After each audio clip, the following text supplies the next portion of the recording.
Welcome back. I am theundj, and this is Confessing Lies or Telling Stories.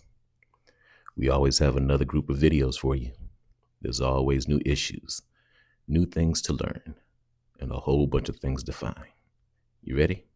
Let's get started. They didn't break the Large Hadron Collider, they stabilized it. And what CERN just achieved means that humanity has exactly 4 years to evolve, or we will be completely somewhat obsolete. Let me show you the map. Right now, CERN is pushing 7 tera-electron volts per beam. To make this simple, a TeV, or tera-electron-volt, is the energy of a flying mosquito, but it's compressed into a space 1 trillion times smaller than a grain of sand. Right now, they're actually intentionally climbing toward a 14 TeV design. In the 14th framework, the exact atomic number of silicon is bridging us out of the carbon-6 structure. In 2016, physics prodigy Max Laughlin pointed out that when CERN discovered the God particle, the energy density was so massive it likely collapsed our original timeline. We shifted into an adjacent parallel dimension, and that's the true origin of the Mandela effect. Basically, it's the quantum artifact of timelines bleeding together. Project Looking Glass already proved this when military intelligence hit a wall in the year 2012, and this is when timelines started to converge. So what's happening right now with this pause? CERN just confirmed back in March that they stabilized a beam. The chaos in the collider is over, and the macro and micro are finally merging. We are now compacting information and energy into a single proton, and we are accelerating the switching signal faster than the speed of light. This creates zero latency across time, energy, and space. When you have zero latency, you process infinite output without extracting physical resources. We are gaining the ability to move in and out of alternative dimensions based purely on our own resonance. What happens is we will create and destroy them instantaneously without harming life. Now, this comes with a terrifying responsibility. When your processing speed hits zero latency, your thoughts manifest into reality immediately. If you hold on to fear, you will literally create your own demise just as fast. So CERN is giving us a 4-year window before they bring this back online and things really start to change. And through this, we are becoming the creator of the tools we observe. We must surrender the old human blueprint and step into our true design, which is ye are gods. You have 4 years to figure it out. Let's get to work. Thank you, and I love you. Well, there you have it. We got time.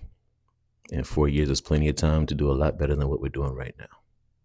So I suggest you start looking internally, because the externally, it's all full of distractions. That's what it's here for, to distract you. You go inside your own head and do the framework. Are hitmen real? Yes.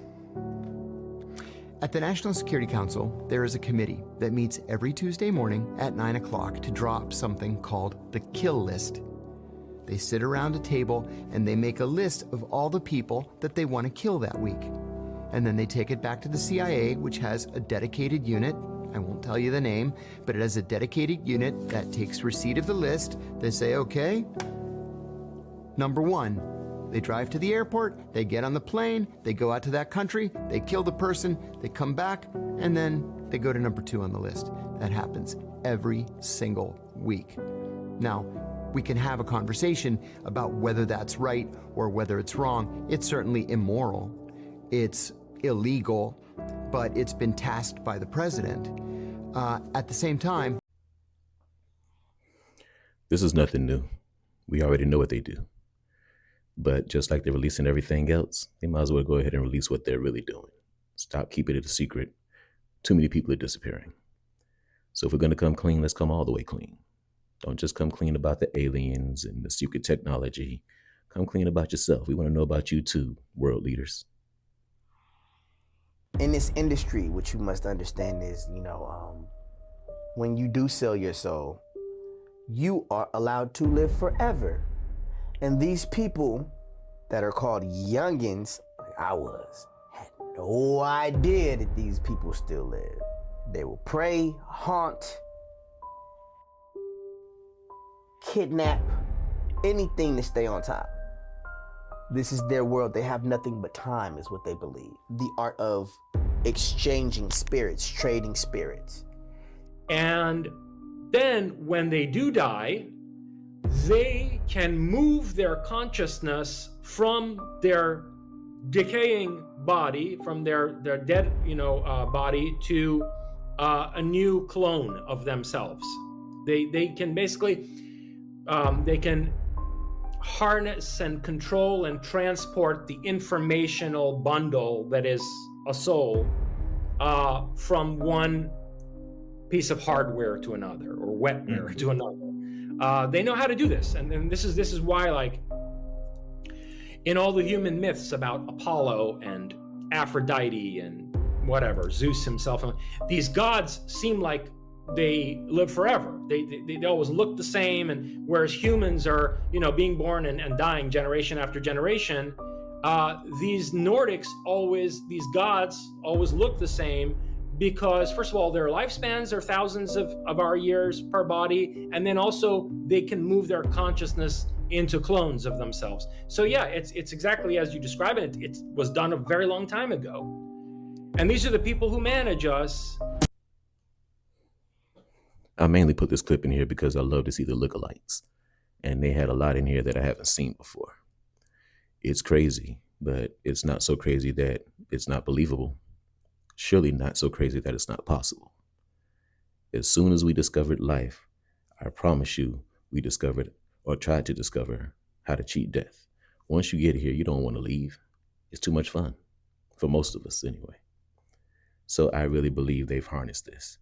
And sooner or later, they're going to release that too. There are vans driving around your city right now that can literally see through your walls, and no one told you. They're called backscatter vans, and yes, they're real. These unmarked police vehicles are equipped with mobile X-ray scanners that can see through buildings, car doors, and even into your home from the street. You won't hear them, you won't know they're there, and they don't need a warrant. This isn't science fiction. These vans have been used in major cities like New York, Miami, and Los Angeles. The technology was originally designed for the military to detect explosives overseas. Now it's being used here on civilians with almost zero oversight. The vans fire bursts of ionizing radiation, the same kind used in TSA body scanners. But this radiation is mobile, more focused, and aimed straight through solid objects. No law requires police to inform the public. No study confirms it's safe. And there's no limit on who or what they scan. Privacy groups have warned for years this is warrantless surveillance on wheels. Your car, your home, your body, all exposed to invisible scans. Quick deep dive. Yeah, these vans, they exist. Now, how much they're using them, I don't know. I really couldn't find anything saying that they're being used at any kind of specific police department or in any kind of state. But they do exist. They are being used. And that's all I could find. So if you got a better handle on it, please let me know. If something's going to be riding by my house looking in, I kind of want to know about it. There's a whole generation of people that if you think outside of what everyone has already agreed upon, you're a demon. Like, you're not even allowed to think anything different. And I think that comes from, we were all programmed to all have to think a certain way. Even how we are in school, right? We go to public school, everybody sit down, be quiet. Raise your hand to go to the bathroom. This is the answer. You know what I'm saying? Yeah. It's like they situate us in a way where we all become institutionalized. And if you start to think outside of that, you're a problem. And I think once you condition people like that from young in public school, they become adults that are easily conditioned. And now, if you don't agree with everything they say, they get upset. So do you think that college is doing the same thing, or do you think that college is actually training young adults to think for themselves? And for me, that is the question, because it sure cost a lot. But I went to college, and it was the same thing. You just had more freedom of when they did it. They didn't make you come to school. You had a certain selection, but they don't make you come from a certain hour and then leave at a certain hour. You can do what you want with your schedule, but yeah, it's still raise your hand. It's still learn this, be tested on that. And if you don't know the exact information, you fail. So nothing's different in college, but they give you the illusion that you're free thinking. You're not. You're telling me nobody actually knows who is secretly buying massive amounts of glitter and why they don't want anyone to find out. Two of the biggest glitter manufacturers in the entire U.S. are both in New Jersey, buddy, and both are weirdly secretive about who they're selling to. In 2018, the New York Times sent an investigative reporter to one of them, and they refused to let her anywhere near the factory. Wouldn't even let her into a room where she could hear the machines. She interviewed the former manager and asked, "Can you tell me what your biggest buyer is?" No, I absolutely know that I can't. Okay, but you know what it is? Oh, God, yeah, and you'd never guess it. Let's just leave it at that. Then pushed further and was told this customer doesn't want anyone to know it's glitter. And if you looked at the finished product, you wouldn't even be able to tell. So who is it? Glitter was invented in 1967 by a man who also worked on the Manhattan Project, the team that built the first atomic weapons. His own son said glitter is used in currency, passports, rocket fuel, and by the military to disrupt radar systems. And recently, people started comparing glitter under a microscope to cremated human remains, and the similarity is apparently uncanny. So what is it actually being used for? I know. You've been spending your entire life wondering who was behind Big Glitter. I found it. Nah, certain things, certain companies, certain products, I just do not understand how they stay in business and who's buying all of it for them to still be there. I mean, big ones are like Mattress Firm. We already know that. And there's another one, I forgot, but you know what I'm talking about. How are these things still here? We are technology driven. How is glitter still here? But it is, and it's prominent, and it's still $1 billion industry somehow. Real quick though, well, do you believe any conspiracy theories? Oh yeah, I do have one conspiracy. I think that an octopus is an alien. Okay. And the bottom of the sea floor is actually the top of the earth. He's leaving. He's gonna go.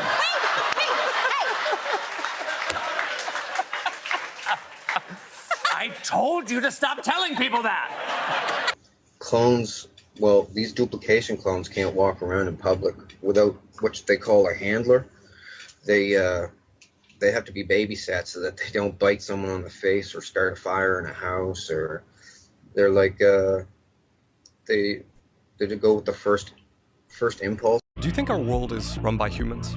No. If you're asking, do I think that there are hybrids, people who are part human? I mean, every society has always thought that. People are like, oh, that's a crazy concept. Really? Islam, Judaism, Christianity all believe that that is a thing. There are people who I know personally, I'm like, oh, this get a weird vibe on them. I'm like, what is it? But I don't know. And I try not to speculate about it, though some of them are really, really weird. Just those, a few of those weird short clips I told you about. I wasn't expecting our former president to be in that first clip. So yeah, you better get up and run. That was top speed, by the way, but he better get up and run because we're not supposed to know that. And he probably didn't even know that society is catching up very quickly.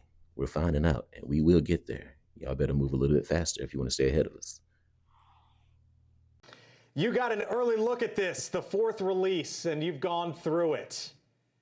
What is your big takeaway? I have, Blake, and I'm glad to talk to you about it. It's good to talk to you. Yes. What's the big takeaway? Well, a couple of things, Blake. First, I am glad that they gave us an exclusive look at this ahead of time so we could really dig in and do a deep dive. And right off the top, I got to tell you, it just makes me furious that our government has been lying to us for 79 years about this. They've been lying by omission. I think they've been lying by misdirection. It's absolutely ridiculous that our own government thinks we're too immature, too stupid, too foolish, whatever, to be told the truth about what's going on. I mean, why do these people think they know better than we do about what's going on in our own lives and our own world? Our government has been lying to us for 79 years. Why do you say lying to us? That's so apparent in the documents that you look at in this. Yeah, why do you say lying to us? Well, you look at these documents, you go back as far as 1947, where they have had clear information that there are objects not of this earth, both technologically, metallurgically, performance-wise, but yet that has been hidden from us. They've denied that. They've actually threatened people from talking about this, threatened them with careers, imprisonment, and some with death because they would consider it treason, and really put the clamps down on people talking about this. So they've lied by omission. I think they've also lied with overt misdirection. We've seen lots of people talking about UFOs and things like that, but they were always people that were too drunk to fish. So there was no credibility. They're standing there with a gimme cap on and a I'm with stupid t-shirt, just no credibility whatsoever. I don't think that's always been by accident. And they have hidden away credible people that were talking about things that would move the needle. And they've taken it very seriously. NASA has been involved, CIA, Department of Energy, the FBI, the Department of Defense, the White House, Department of National Intelligence.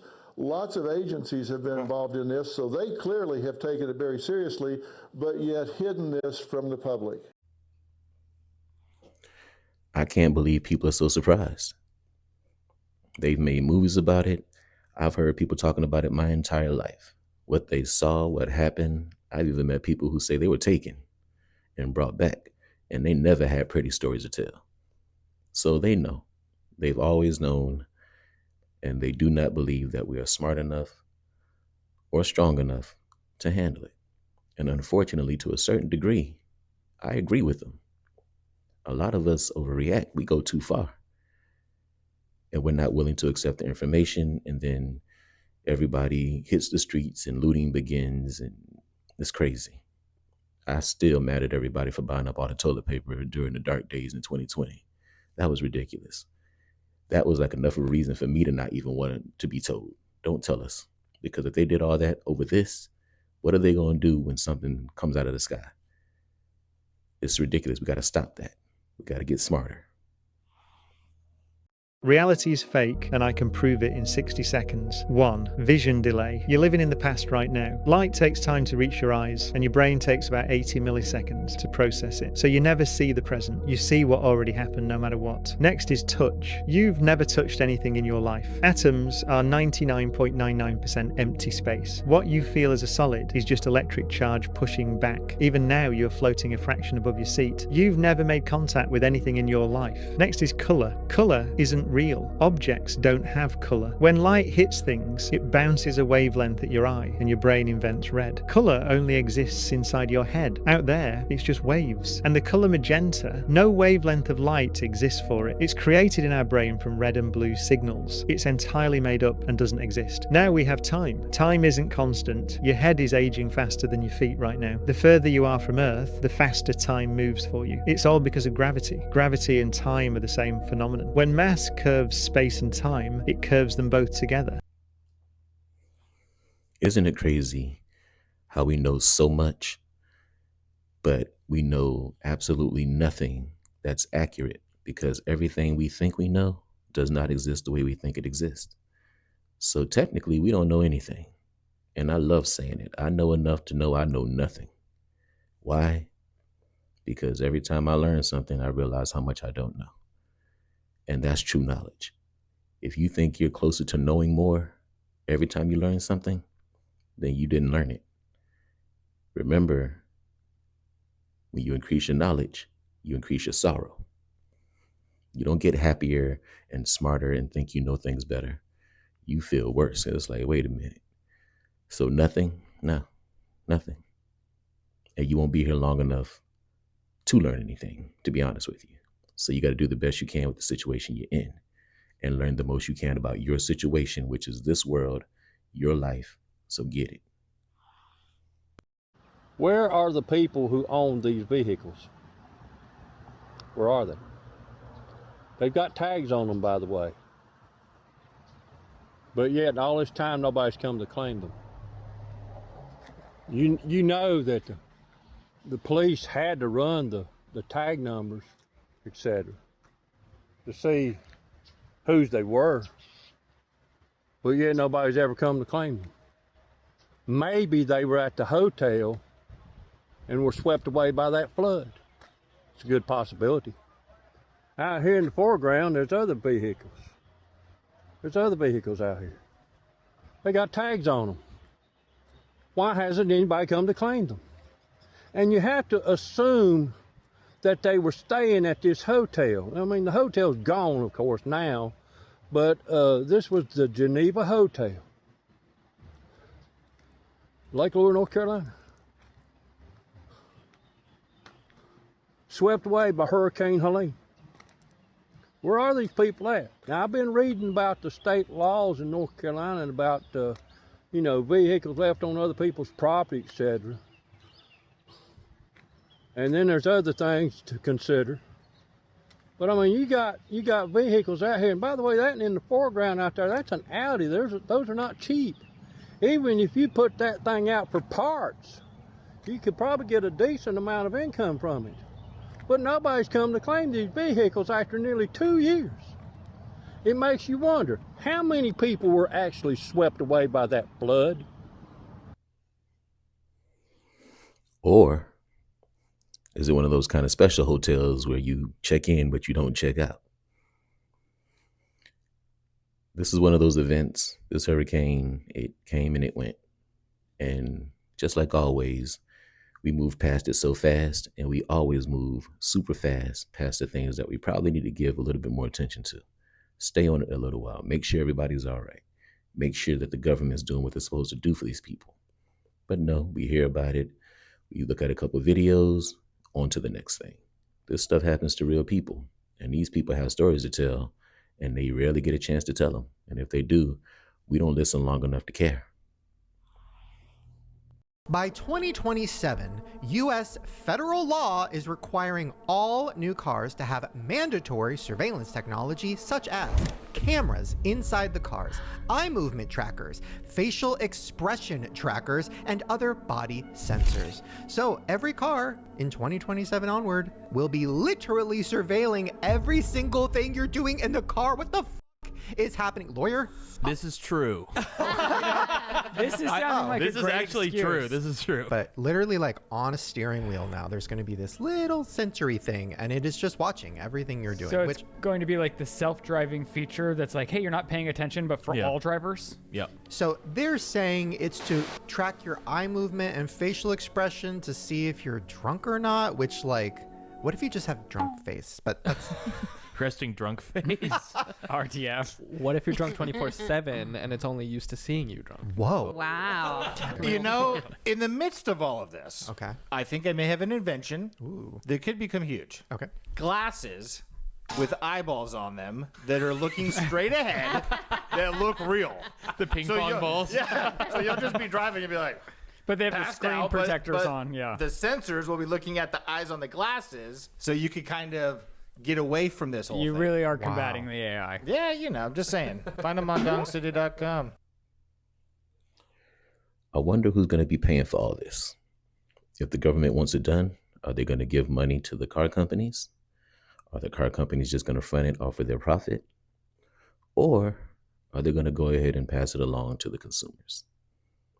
I'm pretty sure C.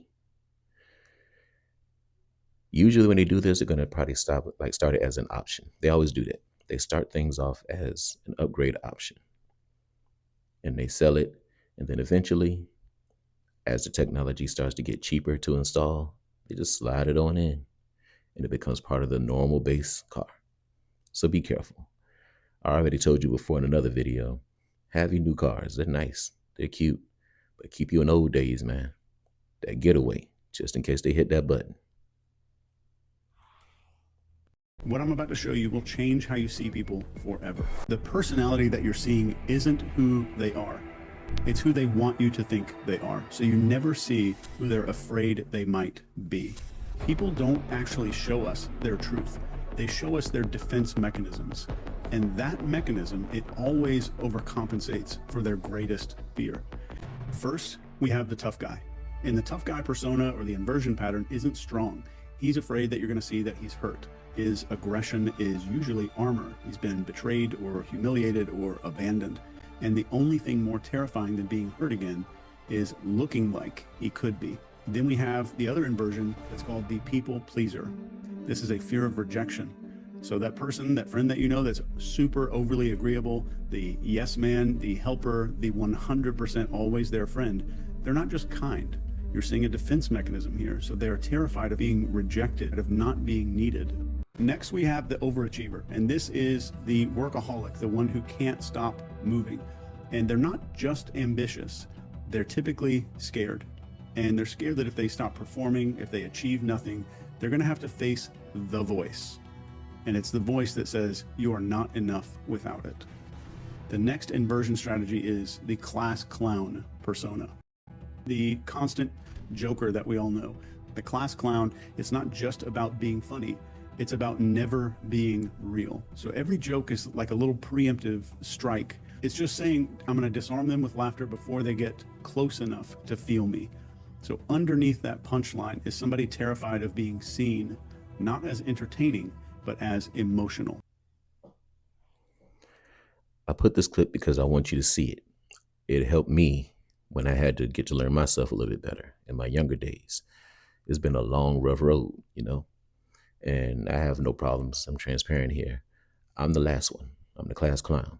I've always used comedy to keep people from getting to know me. If you're too busy laughing, crying, and trying to catch your breath, then you can't get one question out. I keep you laughing, and then I leave the room. That's how it goes. So it's beneficial for you to know which one you are. And if you fit multiple ones, that's fine. Some of them are beneficial, like the workaholic. Give money, but you got to be careful. So get to know yourself, and you don't have to share it. You don't have to tell anybody. Unknown knowledge is some of the most powerful knowledge in the world. When you know things that people don't know you know, oh, you got them. So find out about yourself. It's the best weapon you have.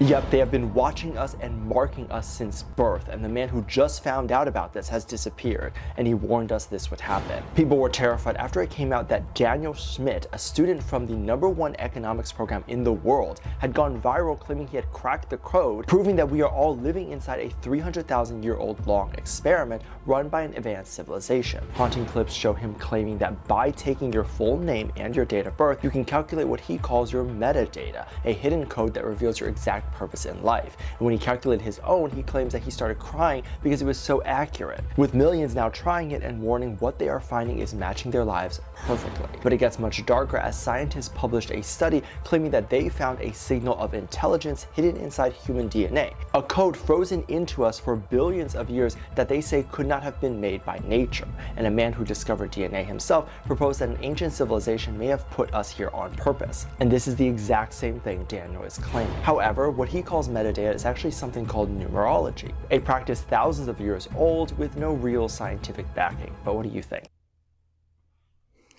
I think we add this to the bucket of knowledge that we're trying to form here. Everything. We don't know the answers, so anything that could be the answer gets thrown in the pot. We got to learn about it. I'm already going down the numerology thing. I suggest you do the same thing. It's coming from all directions. And like I said, you want to be ready. You don't want to leave the house with just one weapon. You want to have something in case whatever kind of fight, where they say don't ever bring a knife to a other kind of fight. So you got to bring everything because we don't even know what kind of fight we're going to be in. You got to realize that everybody that works in these studios, they all family. The kids are being hired by the parents, by the executives, because that's their uncles and cousins and granddads. You got to realize that this is a club, and if you're not rocking with this Satanism and this type of practice that they walking around, you know, putting spells and putting witchcraft in the air and doing all these rituals, if you're not down with this, then you're not gonna be part of this club. This club is for the people that is willing to serve Satan. This is what the club is. See, once you take the oath, you can't speak on nothing. They're constantly watching and surveilling you. And here and now and then, you got to throw up some Illuminati symbolism so they know that you still rock with them. But you have to continue. There's no way out of this. You have to continuously do these rituals, like I said. And if you don't, they got your social medias. They know where your family stay at. They threaten your family and say that they'll take your family out. You know what I'm saying? You can't escape them. Once you join this club, you have to do what they do. You get in through blood and you get out through blood. That's the only way to get out this game. See, that's dealing with the realization that they sold. They can't see. Every day they have to be high. They have to be on a planet of nowhere, because when you really think about what you've done for a few dollars. 3 different short clips that I put together. Why? Because it tells a little bit of a story. It's exactly how it happens. And yes, most of them are on something. If I knew I had that kind of deal, I'd be on something too. I want revenge. I do. I'm not going to lie to you. I want revenge. I want these people gone. I want these beings gone. They shouldn't be able to torture people like this. They shouldn't be able to do things to children like what they did to me, and the things that I'm now remembering that happened to me. I'm sorry, I shouldn't be crying like this, I'm sorry. You don't have to believe me. You don't have to believe that these things happen to me, that's okay. I had no idea that I was involved in this crap, folks. I had no idea that I was forced to witness ceremonies, but it makes sense because of why I've been so pursuing this for so long. How the hell are they able to do this and not have you remember? It's amazing. I really have had a lot to process. In my other life, in my waking life, I've of course lived it with perfection. I've never wanted to be evil at all. And these things were done to me against my will. The people who molested me did so against my will. They did it on stage. They did it in front of large audiences. And they were making fun of me because I had special abilities in this ultimate personality that they created. I had telekinesis. If you go back to some of the dreams that I posted online in 1997, there's a dream where I'm in my school cafeteria and everyone in the audience is in a robe and they all have their way with me, make them a banana sandwich. And I didn't realize when I wrote that dream down that it was true, but that I couldn't remember because the memories were taken away from me. But now I do. Now I remember. I don't want to go into this a whole lot more, but it explains why I've been so committed to my path of justice and freedom, why I will not let this go on. I did not deserve to go through what I went through. I did not deserve to be raped. And I will not stop. I don't care what happens to me anymore, folks. Now that I know what they did, I don't care. I don't care what they say. I don't care what they say about me. This has got to stop. We need this thing to end. We need these people to stop succeeding in what they're doing, and we need their overlords to stop gaining the louche energy of torture, the ceremonies that they make people go through, and the horrible things that they make people do. When the veil drops, when you realize that this world is an illusion, it's becoming a lot easier to see that now. They've made it obvious. They're not hiding their agenda. Nobody should have to go through the things that I seem to be remembering having happened to me. Nobody should ever have to go through this crap. I want you to be safe. I'm doing this for you. If I get killed, it's okay. If you don't know who this is, his name is David Wilcock. Okay? I've deep dived into this story a couple of times, and it's because he's one of the few people who just wouldn't let it go. And it's sad because they have certain tactics that they use to keep real information from spreading. And with him, they use the good old time-tested discredit, mental health issues. And eventually it led to him taking his own life, which is very sad. But before he went, he told the same story. He got as much information out as he possibly could. He's one of the few people who have passed lie detector tests, telling his story. The criminal profilers, no indications of lying. He's gone through every test you can possibly go through to prove he's telling the truth. And now he's gone and is being rude that he did it himself. That's an investigation in my head already. But now he's gone right when they're about to release some things and they're kind of admitting, which means everything he was saying was true. And now he's not here to fill in the gaps. How convenient. This is usually when I say, anyway, that's going to do it and all of that. But this one is kind of sad. And I'm not going to leave you like that. What I'm going to do is, for the first time, I'm going to show you the proper use of AI. You ready? Let's get it. Ain't no passion craze. It means no worries for the rest of your days. It's our problem-free philosophy. Hakuna Matata.